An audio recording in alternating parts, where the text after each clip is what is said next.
Guys, PFL Swift here, back with another video, and this time I want to make a video in the 5 Pokemon series. This time I'm going to be talking about overrated Pokemon for the second addition to that sort of um, mini series kind of thing. And this time we're going to talk about Pokemon who may be too high in their tier, or maybe more feared than they deserve to be.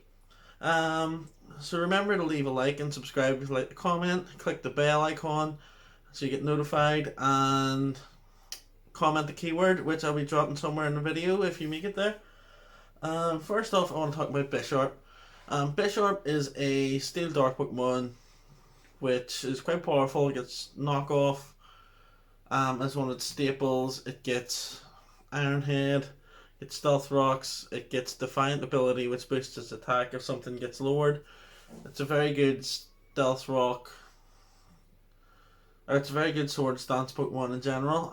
You're probably wondering why I'm talking about it, is because it's fantastic on ladder with all those things. However, in Draft League, fighting coverage is one of the most commonly readily available coverages in the game. Bisharp could be coming, so you can put fighting coverage on whatever you want to check it, whether it be a bulky water, bulky dark, bulky fighting. Just as long as the Pokemon resists one of its types and isn't weak to the other, it can generally come in as long as it outspeeds, and you can just build it to completely check this Pokemon right off the game. It's also a Steel type, and with Steel type Pokemon, you tend to want it to be bulky as part of a Dragon Fairy Steel core. Which Bisharp just is not. It doesn't get recovery. It doesn't particularly force your opponent into situations. If more so, it kind of loses momentum for yourself. Which means it just isn't as valuable in Draft League. You probably have to double dip into Steel, which are already sort of limited in how many good ones there are. Also, it being tier 2, it takes up one of your high tier Pokemon, which you don't really want to be doing for something you're going to have to basically add another of its type just to have your draft sort of have a decent bit of synergy. I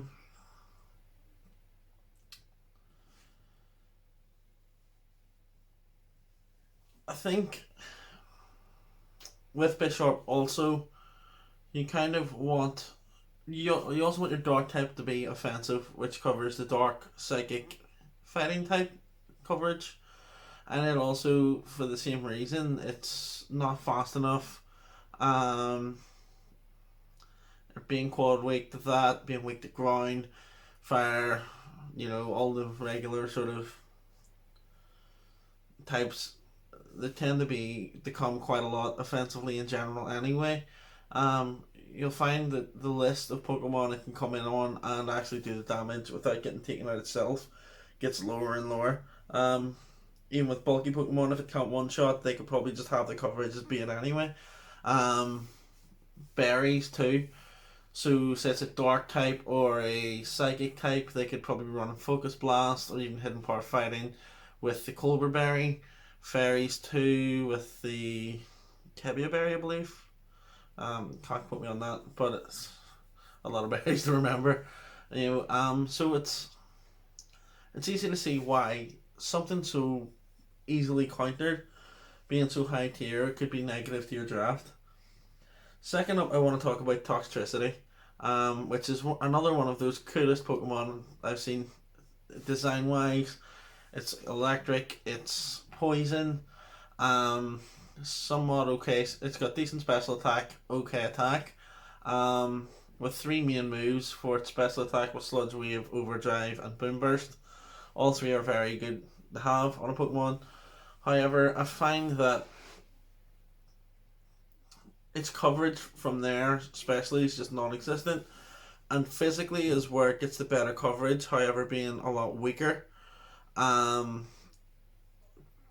it generally tends to have the problem a lot of those electric type Pokemon that I like, that I don't like, happen to just completely be shut down by ground. Um, Especially because both of its stabs are either immune or resisted.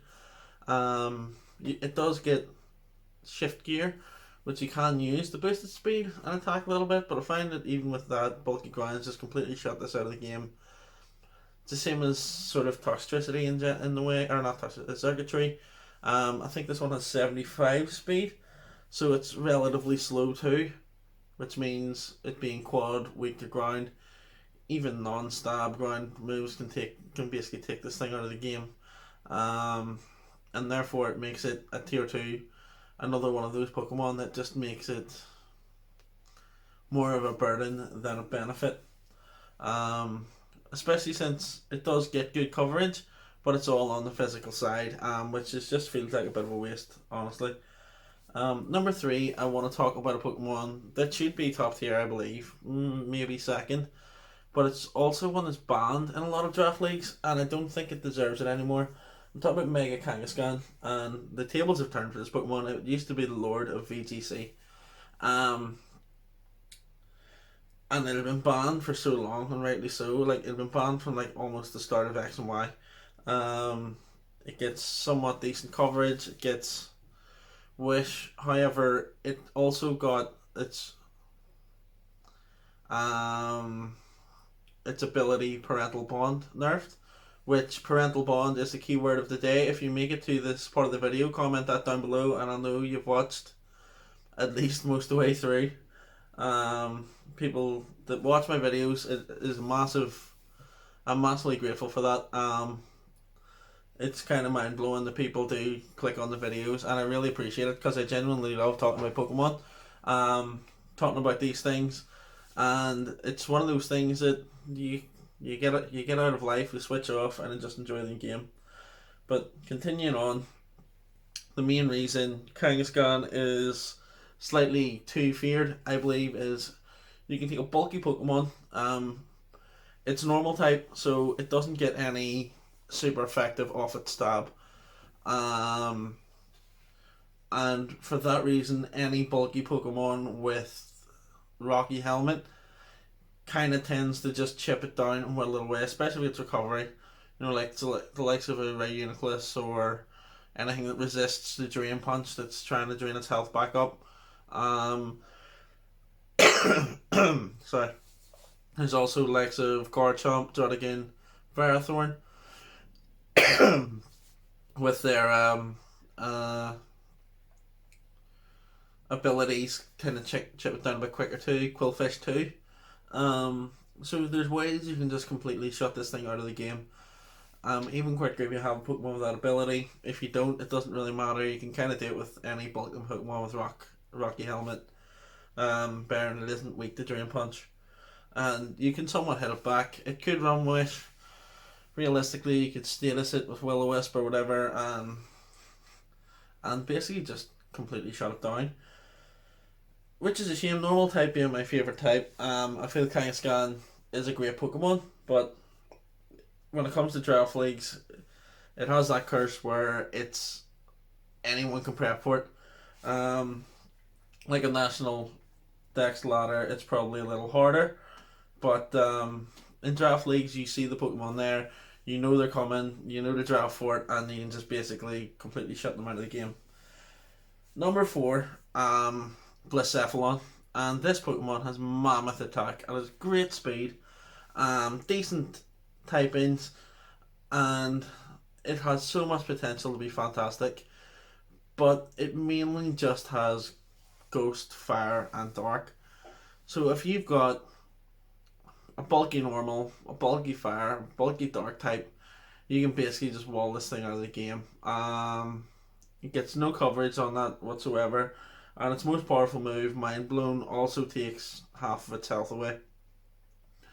So it's one of those Pokemon that it gets no offensive coverage. It gets set up, which helps it. But if you use this lightly in a National Dex League, and probably has Pursuit allowed, and this thing, if it comes in more often than not, it's not coming back out again. If your opponent preps properly with Pursuit, especially the dark type, bulky dark type, and it just doesn't, for something that normally sits in tier 1, it just doesn't resonate well with me that you have to use it and practically throw it away as it comes in. I feel if it had like a little bit more coverage, this could probably be one of the most broken Pokemon in the game. But as it stands, it just isn't. Um, Next up, we're going to talk about Dracozolt. This little dragon had a lot of potential too. It has good stab moves with Dragon Claw or Outrage and Bullpic. Bullpic being fantastic because Electric does not get enough physical coverage to be than what it deserves. It gets like Pokemon physical attacking electric moves tend to be Wild Charge, which has recoil, tends to be Spark with a chance to paralyze. I'm struggling to think of any really. Thunder Punch, which is okay, 75. And Volt Tackle, which is only available to put Pikachu and Raichu, fantastic. But once again, it's not really It's not really count if it's only on 2 Pokemon. Bolt Strike is one which is very few Pokemon get. So Bullpic is a very welcome addition to this pool, and the Pokemon that uses Dracozolt doesn't tend to be powerful enough in my opinion. It's devastatingly slow with 75 speed, which means most Pokemon can generally outspeed it if you wanted to try and use it banned as a breaker. The answer to its weakness, its lack of power, would be in Hustle. However, I'm a strong believer that if you play for less accuracy, more power, you're in no position to complain if you miss and it costs you the game. It's a risky play, and I feel like it'll probably cost you more games than it wins you. Once again, it's completely walled by a bulky ground type, even bulky grass type in this Pokemon's case. Where Bullpic does little to nothing to a bulky grass type, does nothing to a ground type. And both types generally tend to have the coverage to hit it. I know it resists grass, but a lot of grass types tend to have access to ground type moves.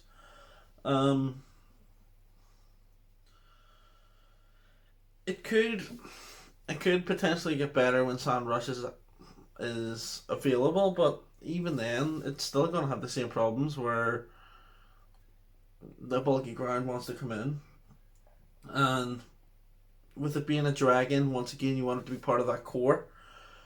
Dracozolt China kind of means you have to draft another dragon to make a core with that, because it's not going to cover the Pokemon you need it to cover. Sure, it quad resists steel for fairies, but you don't want it to be coming in taking unnecessary damage, especially because it doesn't get recovery. It's just basically a hitter and a slow one at that. And that's all I really can say about it. It's just you're better off getting a dragon type that does that kind of damage with a higher attack stat, even without the hustle boost, and they'll do it accurately, probably faster, probably have other aspects to their game that makes them worthwhile. For example, like Garchomp, you also get Stealth Rocks, good abilities, can be defensive, or Kyurem, it's just a devastating Pokemon. You get the picture. It's just you don't want your dragon to be a hindrance to your team. You want it to be an all-star, and this Pokemon just won't do that. So yeah, that's my 5 underrated draft league Pokemon, or overrated draft league Pokemon. Sorry. If you made it this far, I appreciate you. Like, comment, subscribe.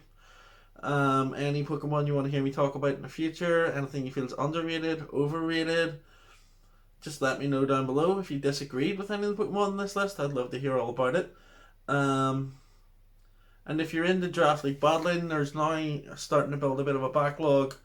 There's 4 battles on the channel as this one gets posted. There's also the collection of both minors and majors leagues and PFL. It's definitely worth checking those out if you're interested in draft leagues at all. Make sure you watch them, learn something maybe if you're new to it, and enjoy them mostly. Most of our battlers are fantastic, especially in the major league. some of our minors coaches have been unreal too, and I feel like you could learn a lot from watching them. We pride ourselves in having one of the most competitive leagues on Facebook. Well, we're trying to remove more YouTube, bring it to a wider audience on YouTube. Definitely check it out, and until next time, stay creative.